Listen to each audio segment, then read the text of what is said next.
Welcome to lecture 15A on eigenbases. We have spent a lot of time talking about bases for subspaces. For certain types of subspaces, we have algorithms for finding a basis. To compute a basis for the image of a matrix, we can put the matrix in row echelon form and keep the columns of the matrix corresponding to the columns with leading ones in the row echelon form. We have seen that the span of a set of vectors is the same as the image of the matrix of the concatenation of these vectors. So we use the same method to find a basis for the span of a set of vectors. To compute a basis for the kernel of a matrix, we put the matrix into row echelon form, find general solution to the equation A times a mystery vector equals the zero vector. We rewrite this general solution as linear combination with the parameters as coefficients, and we keep those vectors, and those vectors would be our bases. We have seen that solutions to homogeneous system of linear equations is the same as the kernel of a matrix. It is the kernel of the coefficient matrix, so we could find a basis using the same method. We have also seen that an eigenspace of a matrix can be thought of as the kernel of this matrix, the matrix minus lambda times the identity matrix. So again, we can use the same method. Recall that the dimension of a subspace is the number of vectors in any basis in the subspace. Sometimes we're only interested in finding dimension and not finding an actual basis. In that case, this shortcut, which I have summarized here, the dimension of the image of a matrix is equal to the rank of the matrix. The dimension of the span of a set of vectors is just the rank of the concatenation matrix. Remember that these two are really the same thing. To compute the dimension of the kernel of a matrix, you can take the width of the matrix minus the rank of the matrix. If you want to consider solutions to homogeneous system of linear equations, you can take the number of variables because the number of variables would be the same as the width of the coefficient matrix, and then you do minus the rank of the coefficient matrix. And we do the same thing for eigenspace. The width of this matrix is the same as the width of the original matrix. So you can just take the width of the original matrix minus the rank of A minus lambda ID, since the eigenspace is the same as the kernel of this matrix. I will now review an exercise from a previous lecture. I want to find a basis of the two eigenspace of this matrix. Remember that the definition of the lambda eigenspace of a matrix is the set of vectors where the matrix times that vector is lambda times the vector. So in this case, the two eigenspace of M is the set of vectors in R3, where M times that vector is equal to 2 times that vector. And I'm calling this eigenspace W. Note that W is the same as the kernel of M minus 2 times the identity matrix. So I get this matrix. The algorithm says we just need to solve for this homogeneous system. So I go ahead and row reduce this augmented matrix, and I arrive at this row echelon form. I see that the first column and the third column do not have leading ones. So I set the first variable and the third variable to parameters. I do back substitution, and I get y is equal to negative 2r. So my general solution can be written this way. So x is t, and then y is negative 2r, and z is r. I rewrite this as a linear combination where the parameters t and r are the coefficients. The algorithm says I can take these two vectors, and the two of them will form a basis for W. W, the two eigenspace of M, has dimension 2, and it lives in R3. So W is a plane living in R3, where every vector in W is stretched by a factor of 2 when multiplied by M. So M has a very simple action on this space W. Outside of W, the matrix M may act in a more complicated way, but on the two eigenspace of M, the matrix M just stretches everything by a factor of 2. In general, eigenvectors turn matrix multiplication, which is usually complicated, into scalar multiplication, which is much simpler. The eigenvectors, here V, turn A times V into a number lambda times V. On the other hand, we now have another way to simplify matrix multiplication using a basis. If you have a basis for a subspace, every vector in that subspace can be written as a linear combination of the basis vectors. The action of a matrix multiplication on any vector can be reduced to the action on a basis. If W is a linear combination where V1, V2 through Vn form a basis for the subspace, then I can rewrite this as a linear combination of the results of applying the matrix to each of the basis vectors. If we know what A does to each basis vector, we can compute the action of A on any vector in the subspace. We can take the idea of eigenvectors and the idea of bases and combine both of them to get the best of both worlds, a basis of eigenvectors. If I can find a basis of eigenvectors, I can reduce matrix multiplication of each eigenvector to scalar multiplication because matrices act on their eigenvectors in this very simple way. So I can then reduce matrix multiplication of each vector in the subspace to a linear combination of scalar multiples of the basis vectors. So we can combine these two ideas, eigenvectors and bases, to turn matrix multiplication into a bunch of scalar multiplications. The theme of this lecture is a basis of eigenvectors. We shorten it to eigenbases. Normally, when we say bases, we need to specify a subspace, but we're only interested in bases for Rn, so we don't specify a subspace.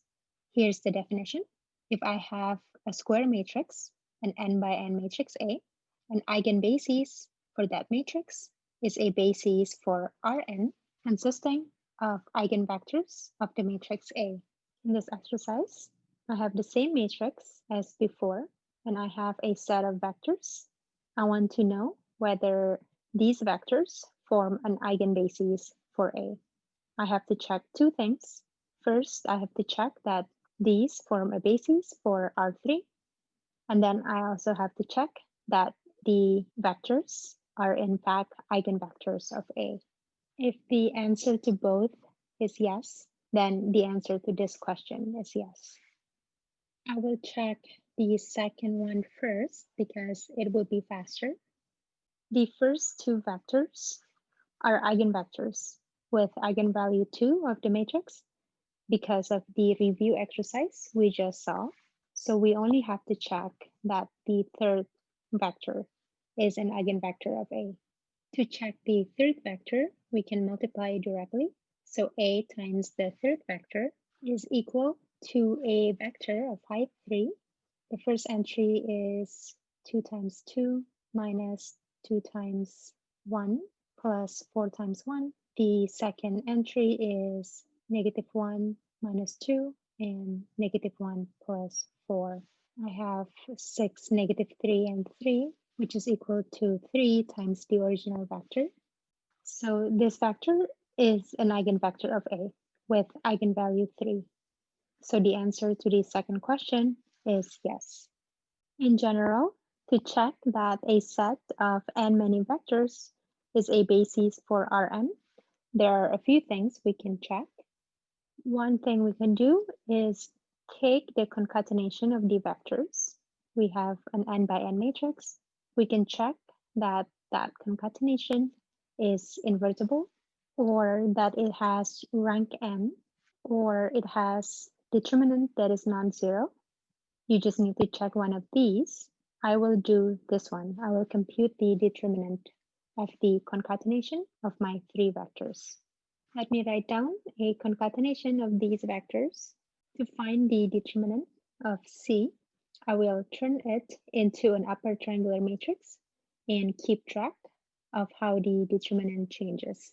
The reason I'm using this method is because I will do the same calculation to do something else in the next exercise. I will first swap the second and third row. This will change the determinant by a factor of -1. Next, I will add 2 times the second row to the third row. Doing this does not change the determinant. Now it is an upper triangular form, so the determinant is 1 times 1 times 1. So I have -1.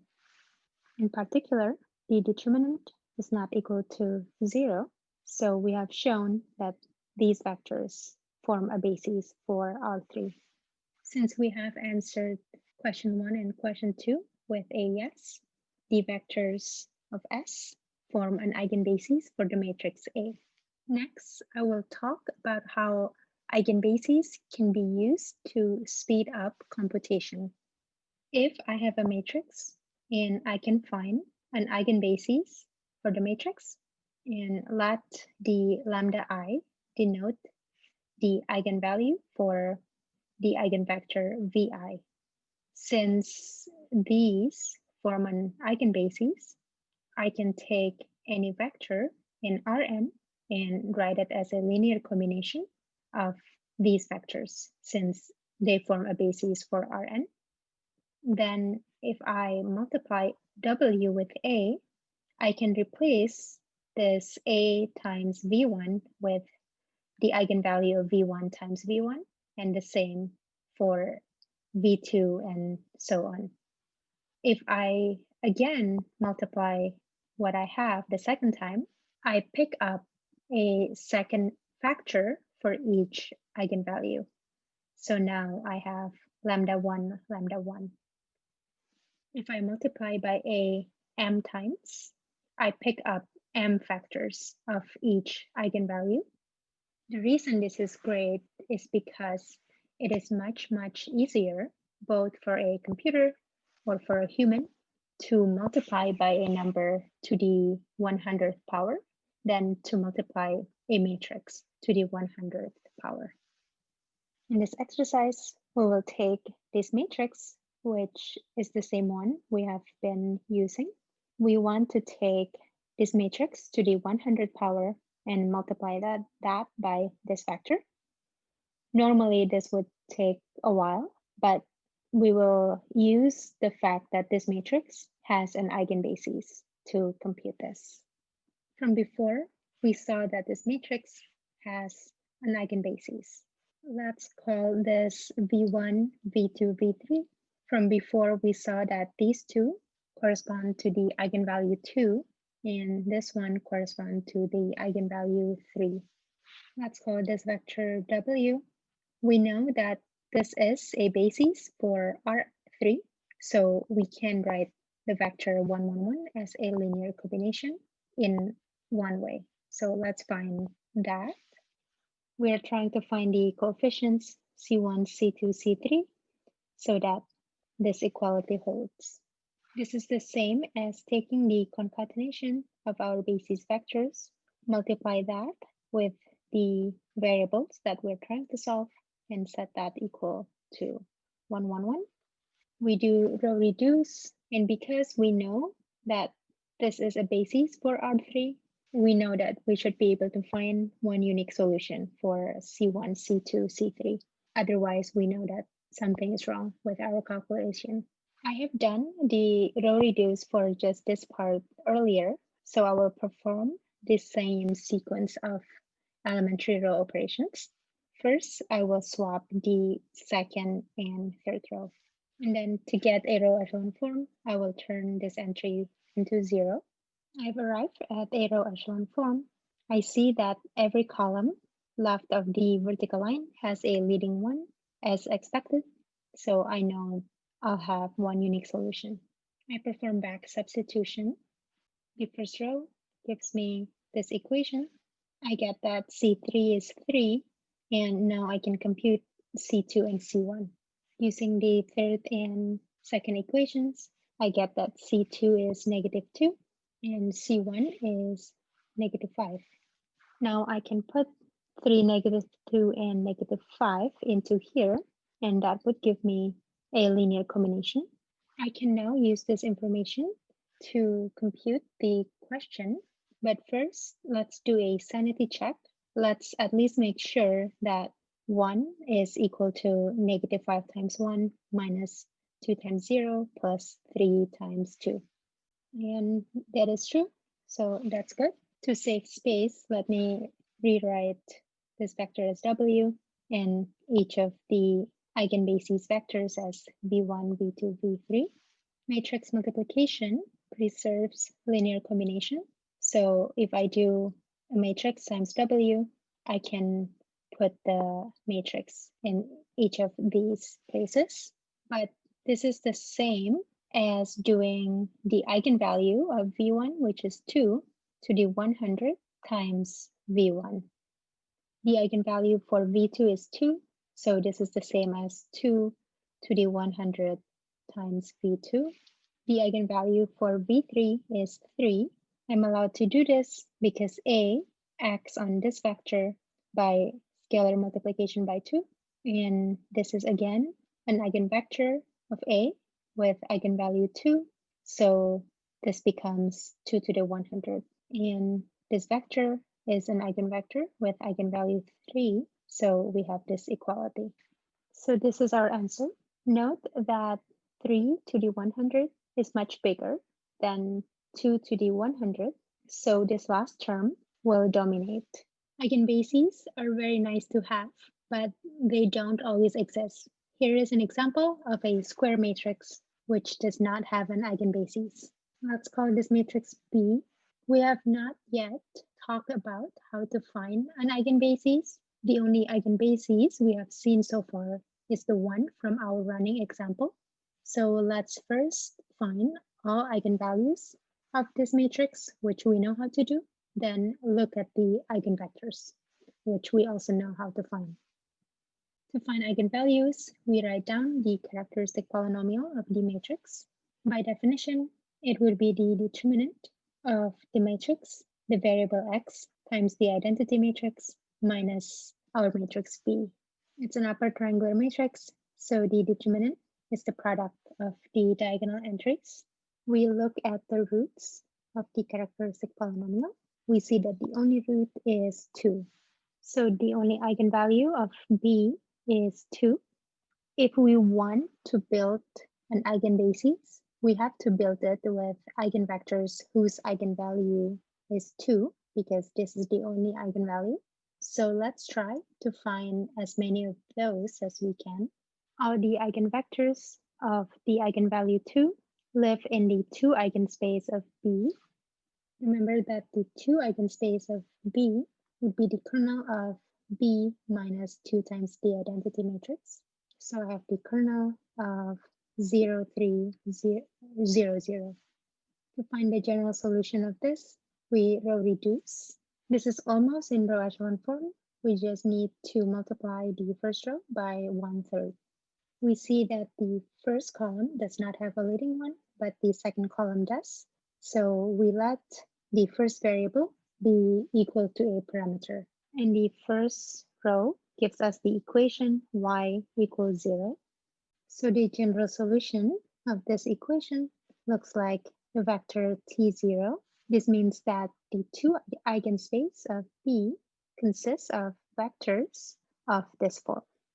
Is it possible for 2 vectors of this form to form a basis for R2? The answer is no, because 2 vectors of this form are multiple of each other, so they cannot be linearly independent. This means that no eigenbasis exists for the matrix B. This matrix does not have enough eigenvectors for it to have an eigenbasis. This is the end of lecture 15A. Next time, we will use the computation techniques for finding eigenvalues and eigenvectors to give a general algorithm for finding an eigenbasis for a matrix or show that it does not exist. Bye now.